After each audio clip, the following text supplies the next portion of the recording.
ଆଜିର ପ୍ରସଙ୍ଗରେ ଶୁଣନ୍ତୁ ସ୍ରଷ୍ଟାଙ୍କ ସଶକ୍ତିକରଣ ଦିଗରେ ୱେବ୍ସର ଭୂମିକା। ଆଲେଖ୍ୟ ଆଞ୍ଚଳିକ ସମ୍ବାଦ ବିଭାଗ। ଉପସ୍ଥାପନାରେ ମୁଁ ଆଦିତ୍ୟ ନାରାୟଣ ଦାସ। ବିଶ୍ୱ ଦୃଶ୍ୟ ଶ୍ରାବ୍ୟ ଏବଂ ମନୋରଞ୍ଜନ ଶିଖର ସମ୍ମିଳନୀ ୱେବ୍ସ 2025ର ପ୍ରଥମ ସଂସ୍କରଣ ଉଦ୍ଯାପିତ ହୋଇଯାଇଛି।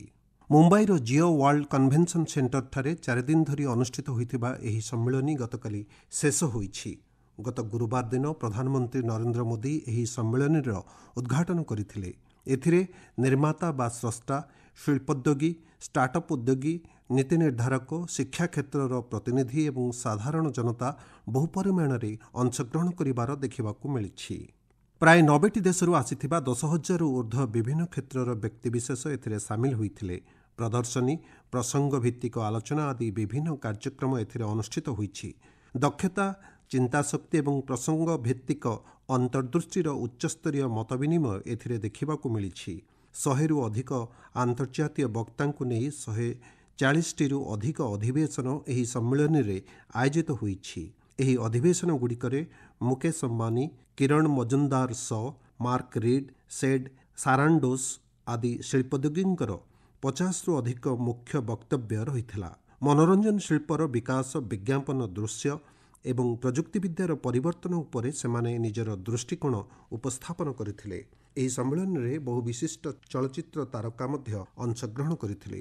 ସେମାନଙ୍କ ମଧ୍ୟରେ ଚଳଚ୍ଚିତ୍ର ତାରକା ଶାହରୁଖ ଖାଁ, ଦୀପିକା ପାଦୁକୋନ, ହେମା ମାଳିନୀ, ଅକ୍ଷୟ କୁମାର, ଅଲ୍ଲୁ ଅର୍ଜୁନ, ଶେଖର କପୁର ଆଦି ଅନ୍ତର୍ଭୁକ୍ତ। ଭର୍ଚୁଆଲ ପ୍ରଡକ୍ସନ, କୃତ୍ରିମ ବୁଦ୍ଧିମତ୍ତାର ଯୁଗରେ ଚଳଚ୍ଚିତ୍ରର ଭବିଷ୍ୟତ ଏବଂ ବିଷୟବସ୍ତୁ ସୃଷ୍ଟି ଉପରେ ଚିନ୍ତା ଉଦ୍ରେକକାରୀ ବାର୍ତ୍ତାଳାପରେ ସେମାନେ ନିଜ ନିଜର ମତାମତ ଉପସ୍ଥାପନ କରିଥିଲେ। ଏହା ପେସାଦାର ଏବଂ ଆକାଂକ୍ଷୀ ସ୍ରଷ୍ଟାଙ୍କୁ ଦ୍ରୁତଗତିରେ ବିକଶିତ ହେଉଥିବା ସୃଜନଶୀଳ ଅର୍ଥବ୍ୟବସ୍ଥାରେ ଆଗକୁ ବଢ଼ିବା ପାଇଁ କାର୍ଯ୍ୟକ୍ଷମ ଜ୍ଞାନ ଏବଂ ଉପକରଣ ପ୍ରଦାନ କରିଥିଲା। ଏହି ସମ୍ମିଳନୀରେ 55ଟି ବ୍ରେକ୍ଆଉଟ୍ ଅଧିବେଶନ ମଧ୍ୟ ଅନୁଷ୍ଠିତ ହୋଇଛି। ଏହା ପ୍ରସାରଣ, ଡିଜିଟାଲ ମିଡିଆ, ଓଟିଟି, କୃତ୍ରିମ ବୁଦ୍ଧିମତ୍ତା, ସଙ୍ଗୀତ, ସମ୍ବାଦ, ସିଧାସଳଖ କାର୍ଯ୍ୟକ୍ରମ ପ୍ରସାରଣ, animation, gaming, virtual production, comics ଓ ଚଳଚ୍ଚିତ୍ର ନିର୍ମାଣ ପରି ସ୍ୱତନ୍ତ୍ର ବିଷୟବସ୍ତୁ ଉପରେ ସୁଚିନ୍ତିତ ମତ ବିନିମୟ ପାଇଁ ମଞ୍ଚ ପ୍ରଦାନ କରିଥିଲା। ୱେବ୍ସ ବଜାରର ଉଦ୍ଘାଟନୀ ସଂସ୍କରଣ ଉଲ୍ଲେଖନୀୟ ରହିଥିଲା। ସୃଜନଶୀଳ ଶିଳ୍ପରେ ଅନ୍ତର୍ଜାତୀୟ ବ୍ୟବସାୟ ସହଯୋଗ ପାଇଁ ୱେବ୍ସ ବଜାର ଏକ ପ୍ରମୁଖ କ୍ଷେତ୍ର ଭାବେ ଉପସ୍ଥାପିତ ହୋଇଛି। ଚଳଚ୍ଚିତ୍ର, ସଙ୍ଗୀତ, ରେଡିଓ, ଭିଏଫ୍ଏକ୍ସ ଏବଂ ଆନିମେସନ କ୍ଷେତ୍ରରେ 1,328 କୋଟି ଟଙ୍କାର ବ୍ୟାବସାୟିକ ଚୁକ୍ତି ସମ୍ପନ୍ନ ହୋଇଛି। ମହାରାଷ୍ଟ୍ର ସରକାର ମଧ୍ୟ ଏହା ମାଧ୍ୟମରେ 8,000 କୋଟି ଟଙ୍କାର ବୁଝାମଣାପତ୍ର ସ୍ୱାକ୍ଷର କରିଛନ୍ତି। ବିଶ୍ୱ ଗଣମାଧ୍ୟମ ଆଲୋଚନାରେ 77ଟି ଦେଶର ପ୍ରତିନିଧିମାନେ ଅଂଶଗ୍ରହଣ କରିଥିଲେ। ସାଂସ୍କୃତିକ ସମ୍ବେଦନଶୀଳତାକୁ ସମ୍ମାନ ଦେବା ସହ ସୃଜନଶୀଳତାକୁ ପ୍ରୋତ୍ସାହନ ପ୍ରଦାନ କରିବାରେ ଆନ୍ତର୍ଜାତିକ ସହଯୋଗ ଶକ୍ତି ଉପରେ ଏହି ଆଲୋଚନା ମୁଖ୍ୟତଃ ଆଲୋକପାତ କରିଥିଲା। ଏନେଇ ଏକ ସଂକଳ୍ପ ପତ୍ର ମଧ୍ୟ ପ୍ରକାଶିତ ହୋଇଛି। ବିଶ୍ୱ ଶାନ୍ତି ଏବଂ ସୌହାର୍ଦ୍ଦ୍ୟକୁ ପ୍ରୋତ୍ସାହିତ କରିବା ଲକ୍ଷ୍ୟ ନେଇ ଗଣମାଧ୍ୟମର ଭୂମିକା ଆଧାରରେ ଏହି ସଂକଳ୍ପ ପତ୍ର ପ୍ରସ୍ତୁତ ହୋଇଛି।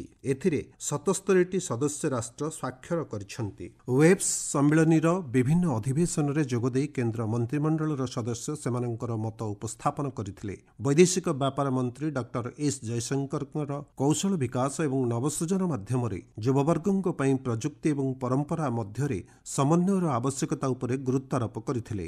ସୂଚନା ଏବଂ ପ୍ରସାରଣ ମନ୍ତ୍ରୀ ଅଶ୍ୱିନୀ ବୈଷ୍ଣବ ବିଷୟବସ୍ତୁ ସୃଷ୍ଟି ଉପରେ ପ୍ରଯୁକ୍ତିବିଦ୍ୟାର ପରିବର୍ତ୍ତନଶୀଳ ପ୍ରଭାବ ଏବଂ ସ୍ଥାନୀୟ ବିଷୟବସ୍ତୁ ଓ ମିଳିତ ପାଣ୍ଠି ଯୋଗାଣ ପଦକ୍ଷେପକୁ ପ୍ରୋତ୍ସାହନ ପ୍ରଦାନ କରିବା ଉପରେ ଆଲୋକପାତ କରିଥିଲେ।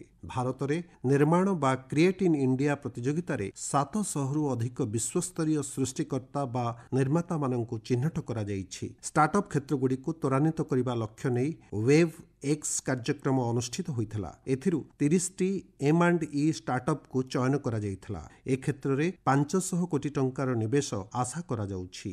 କେନ୍ଦ୍ର ସୂଚନା ଓ ପ୍ରସାରଣ ଏବଂ ସଂସଦୀୟ ବ୍ୟାପାର ରାଷ୍ଟ୍ରମନ୍ତ୍ରୀ ଡକ୍ଟର ଏଲ୍ ମୁରୁଗାନ ଏହି ସମ୍ମିଳନୀରେ 5ଟି ଗୁରୁତ୍ୱପୂର୍ଣ୍ଣ ରିପୋର୍ଟ ଉନ୍ମୋଚନ କରିଥିଲେ। ଭାରତରେ ସମୃଦ୍ଧ ଗଣମାଧ୍ୟମ ଏବଂ ମନୋରଞ୍ଜନ ଇକୋସିଷ୍ଟମର ଏକ ବିସ୍ତୃତ ସମୀକ୍ଷା ଏହି ରିପୋର୍ଟଗୁଡ଼ିକରେ ସ୍ଥାନିତ ହୋଇଛି। Indian institute of creative technology IICT ମୁମ୍ବାଇରେ ସ୍ଥାପନ ପାଇଁ ବୁଝାମଣାପତ୍ର ମଧ୍ୟ ସ୍ୱାକ୍ଷରିତ ହୋଇଛି। ପରିଶେଷରେ ଏତିକି କୁହାଯାଇପାରେ, ୱେବ୍ସ ସମ୍ମିଳନୀ କେବଳ ଭାରତର ସୃଜନଶୀଳ ଦକ୍ଷତାକୁ ପ୍ରଦର୍ଶନ କରିନାହିଁ, ବରଂ ଏକ ନିରନ୍ତର ବିଶ୍ୱସ୍ତରୀୟ ଆନ୍ଦୋଳନକୁ ଏହା ପ୍ରୋତ୍ସାହନ ପ୍ରଦାନ କରୁଛି।